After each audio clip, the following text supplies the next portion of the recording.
So let's start with the another sorting, that is sorting in linear time. Up till all the algorithms we had studied for sorting, those all are comparison sorts. That means somewhere we are doing comparisons for sorting the array, right? For sorting the key values given in the array. So those are called as comparison sort.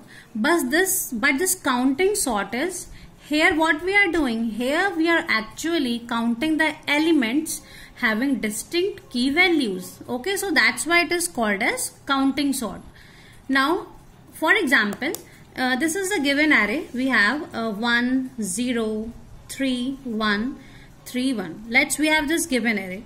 So if we apply any of the comparison sort here, then the complexity will be n log n. Okay, the complexity will be n log n. So the sorting in linear time or under counting sort, when we sort the given array, the complexity is linear. That means its complexity is order of n. So now let's see that how we sort the given array by using counting sort. This is the given array A, right? Having this key elements, let us put the indexes over here 1, 2, 3, 4, 5 and 6. Okay. So for counting sort, this is the input array A and the output array B, and this is one B array which will be the output array. Now to sort this input array, we need one temporary array. We need the temporary array C, or we'll say it as a counting array, right? Now this C array, what will be the size of this C array? So we have a variable K whose role is maximum element. Okay, maximum element in the given array, right? Maximum element in the given array. So when we scan this array, we find the maximum element is 3. So the value of K will be 3. It basically helps in ranging the elements. In ranging the elements, this K is basically telling us that in an input array, the key elements are in range of 0 to K, are in range of 0 to 3, right? So the size of this temporary array is, 0 to K. That means 0, 1, 2 and 3. 0, 1, 2 and 3. Okay, the size of the temporary array is 0 to K. Now initially what we will do, we initialize this temporary array by 0. Okay, we initialize this temporary array by 0. Now after initializing this temporary array by 0, now what we need to do? We need to count the occurrence of elements. Okay, we need to count the 0, 1, 2 and 3. We need to count the occurrence of elements. So what we will do? We will start one loop from here, from the first index, and what we will do? Here in the first index the element is 1. So we go to this 1 index. Here in the counting array, this 0, 1, 2, 3. These are basically indicating the key values. Okay, these are basically indicating the key values. So at j is equals to 1, the value is 1. So we go to 1 index in the counting sort, and what in 1 index, we just increment value over here by 1, right? Now the j loop will move here. Now at second index the value is 0. So in counting sort, we'll go to 0 index and increment this value by 1, right? Now again we increment in this loop. At index 3 value is 3. So at counting sort, we go to index 3 and increment its value by 1. Again this loop will move forward. At 4 the value is 1. See, we may go to the 1 index and increment this value by 1. Now again the loop forwards. At 5 index the value is 3. So we go to third index and increment the value by 1. Again the loop will move forward. At 6 we have the value 1. See, so we go to the first index and increment this value by 1. Now again when we move forward, the for loop terminates. Now after the for loop terminates, the C array is 1, 3, 0 and 2. Okay. So now what this C array is indicating? This C array is indicating that in an input array, the 0 is coming 1 time, 1 is coming 3 times, 2 is coming 0 time and 3 is coming 2 times. So here we are having the count of elements, right? Count of elements. That means the frequency of elements. How many times any element is occurring in our input array, right? Now after finding out this count, what we have to do?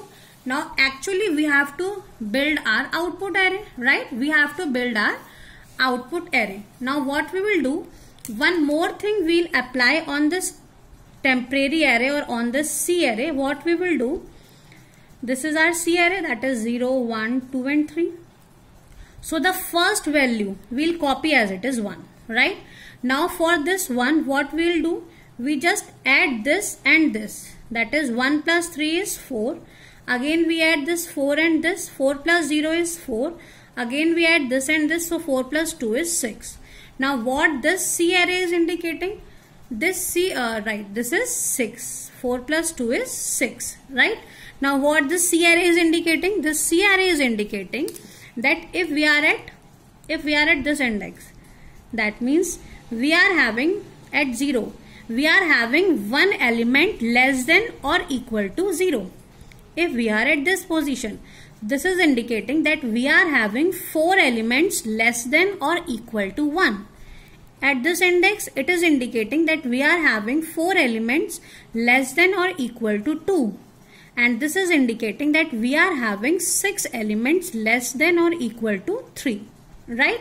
So this C array is indicating.